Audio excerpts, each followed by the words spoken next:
Good morning, children. Welcome to today's social session. In the previous classes, we started a new unit, agriculture in our times. We were trying to understand about the writer who visited a village called as Venkatapuram, and there he met three women laborers who were working in the groundnut field.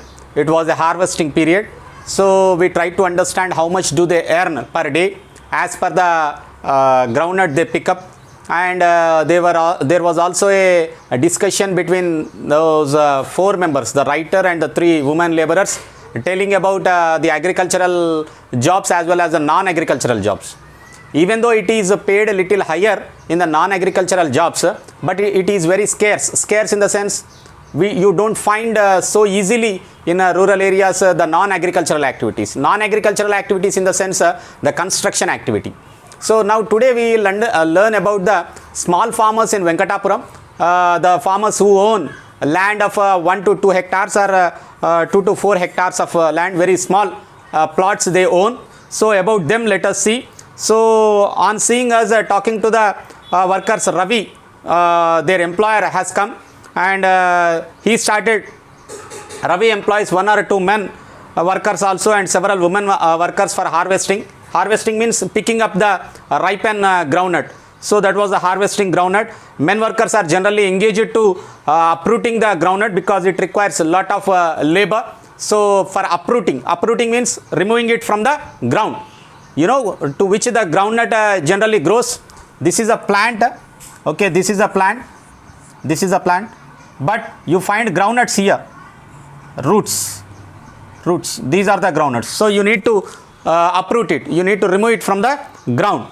So for that he generally employs the men, and the bundles are carrying the bundles to a place. Women are engaged in plucking the groundnut pods from the plant.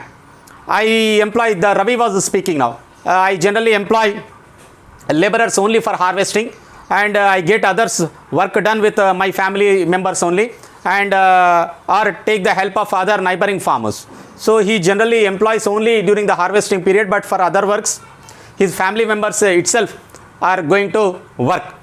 Ravi's daughter was also plucking the groundnut parts. Ravi did not send her to college in the nearby town as he was not able to pay the fee. He is a small farmer, so he unable to pay the fees of the college. So he made his daughter also to work in his field, and she works in the fields now, and whenever there is a work in others field also, she goes for a daily wage. So Ravi has 4 acres of land. How many acres of land Ravi has? Ravi has 4 acres. 4 acres of land.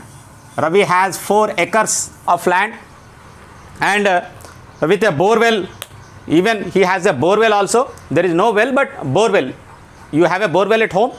I think you have it. So there is a borewell in his house, in his field. Earlier he used to get water from the village tank, but nowadays water does not reach his fields. But about 5 years back he borrowed 75,000 rupees and dug a borewell. So he borrowed the money and he has dug the borewell because from the village tank water wasn't coming to his field. You know village tanks, Uru Cheru, there will be even every village will have a village tank. So generally that water will be used for the cultivating of the crops. But whereas in Ravi's issue, the field, the village tank was not sufficient. Village tank water was not reaching his field. For that reason, he borrowed 75,000 5 years back to dig a borewell. For the first 2 to 3 years, he cultivated 2 crops. So there was enough water, so he cultivated 2 crops a year. Since last year, water from the borewell is also not sufficient to cultivate the 1 crop in a year, because nearby many other people also have dug the borewell, due to which the water level has come down, and now it is not even sufficient to cultivate 1 crop in a year. So I borrowed the money from a broker in our village to buy seeds and fertilizers. Generally farmers get the loans from the money lenders. Money lenders means who give money on the interest. So from that broker he has borrowed the money for seeds and fertilizers, and I have to sell these groundnuts also to him at a lower price than the market price, because he gave the loan in the beginning of the season. You have to sell your groundnut also to him at a price decided by him, and that price will be lower than the market price. Imagine the price in the market is let us imagine some 150 rupees per kg groundnut, but this fellow will purchase only at 100 rupees per kg. Sir, what is this injustice? In market, if he sells, he will make 150 rupees, but this fellow is purchasing only at 100 rupees. But Ravi doesn't have money to cultivate at the beginning of the season, so he borrowed the money from the broker on a condition that he will sell at 100 rupees per kg. So farmers, like, if he doesn't sell, then next year who will give him the loan again? Nobody will give.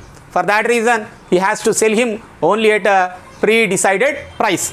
So farmers like Ravi needs to know that, needs to borrow money to buy the inputs like seeds, fertilizers and pesticides. If the quality of seeds is not good, or if they apply fertilizer improperly, or if pests attack their crops, then the yield will be low. Because this all requires what we call professionality. If you doesn't apply fertilizers properly, if the seed is not good, then automatically the yield, that means the harvest will be low. Then they will be unable to pay the loans also what they have borrowed from the broker, because what he borrowed and what he sold will not match. That will be less than what you have borrowed. So automatically it will be a debt trap for the farmer. Since they borrow mostly from the money lenders, the rate of interest also will be very high, and they have to sell at a lower prefixed prices than the market price, and their harvest does not get a good returns. And for the family to survive, they get only little money. They have to borrow more money in order to go for the next season. Soon the loan becomes so large that they are unable to repay it, and they have to sell the land itself. The money lender will not keep quiet. If your yield is not proper, and year by year after year, the debt keep on increasing. So as a result, one day you are unable to pay it, and you have to sell off the land. Moreover, to add to this misery, sometimes there is a crop failure also. If the yield is low, okay, they will manage that year. But if the crop is completely failed, then that year will be very bad year for them. And this consequently occurs. There is acute distress in farmers, and in recent years, distress means there is no hope. My situation is very bad, very bad. It's like a no hope, distress. Distress means losing in the hope. Tomorrow will be a better day. We have a hope, isn't it? So if you lose that hope, then you will be slowly into the depression and distress. The farmers also lose that confidence that next year there will be a good crop. So in such conditions, farmers has been on the increase, but they are unable to find a way out. But recently the government of Telangana started giving per acre 5,000 rupees in order to meet their expenses like pesticides, seeds and other day-to-day expenditure. So that solved a little problem that has been solved. So we expect more help from the government, even in the pricing also, even in the brokers mechanism also. Let us hope the farmers get better in the country, and farmers are the backbone of the country. If there is no agriculture, you can expect we cannot survive. So that is how the agriculture in our times has turned out to be. In the next class, we shall learn about contract farming. On a contract they keep on farming. Till then, take care children. Thank you.